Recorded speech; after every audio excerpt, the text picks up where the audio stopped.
अरमान की गाड़ी के पीछे 4 से 5 गाड़ियां और चल रही थीं, जिनमें अरमान के गार्ड्स थे जो उसे फॉलो कर रहे थे।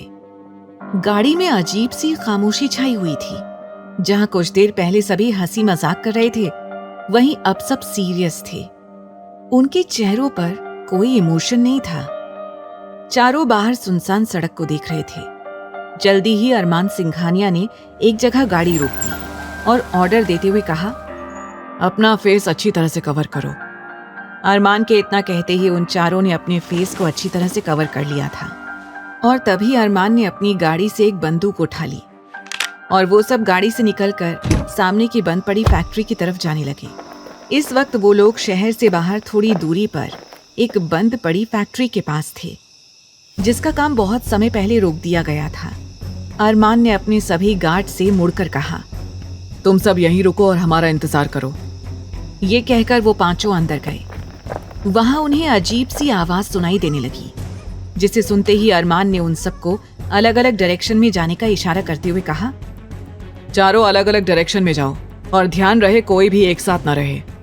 थोड़ी देर तक अपनी नजरें चारों तरफ घुमाने के बाद अरमान ने धीमे लहजे में कहा, मतलब इस फैक्ट्री में सिर्फ एक ही बंद दरवाजा है, जरूर उसी के पीछे कुछ ना कुछ गड़बड़ होगी। ये अंदाजा लगते ही अरमान ने बिना देरी किए तेजी से एक लात सामने के दरवाजे पर मार दी। अगले ही पल दरवाजा टूट गया और अब अंदर का नजारा अरमान के सामने था, जिसे देखकर उसकी आंखें हैरानी से फैल गईं। वहां लगभग 20 से 25 लड़कियां डरी सहमी बैठी हुई थी। गुस्से की वजह से उसके हाथों की नसें भी दिखाई देने लगीं। तभी वो चारों भी अरमान के ठीक पीछे आ गए। क्या हुआ?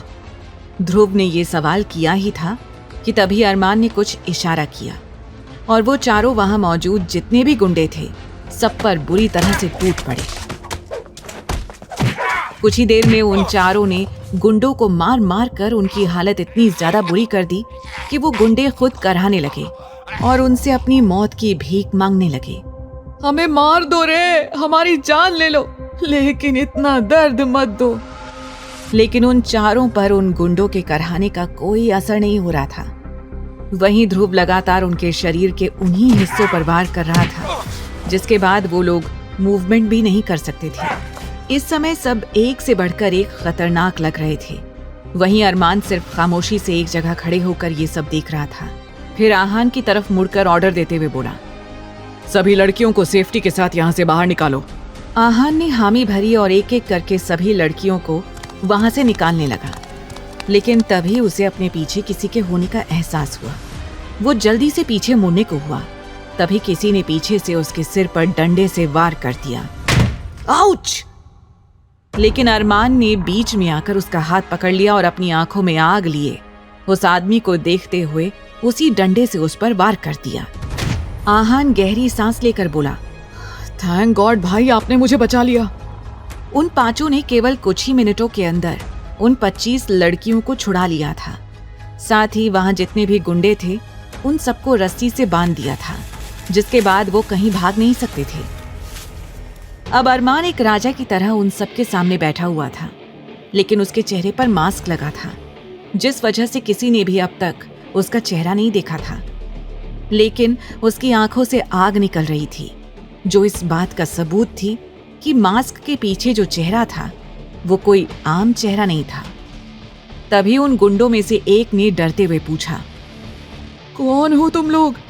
तुम जानते भी हो तुमने किसके आदमियों पर हाथ डाला है? हम सब वीर रायचंद के आदमी हैं। उस आदमी की बात सुनकर अचानक अरमान का चेहरा और भी ज्यादा सख्त हो गया।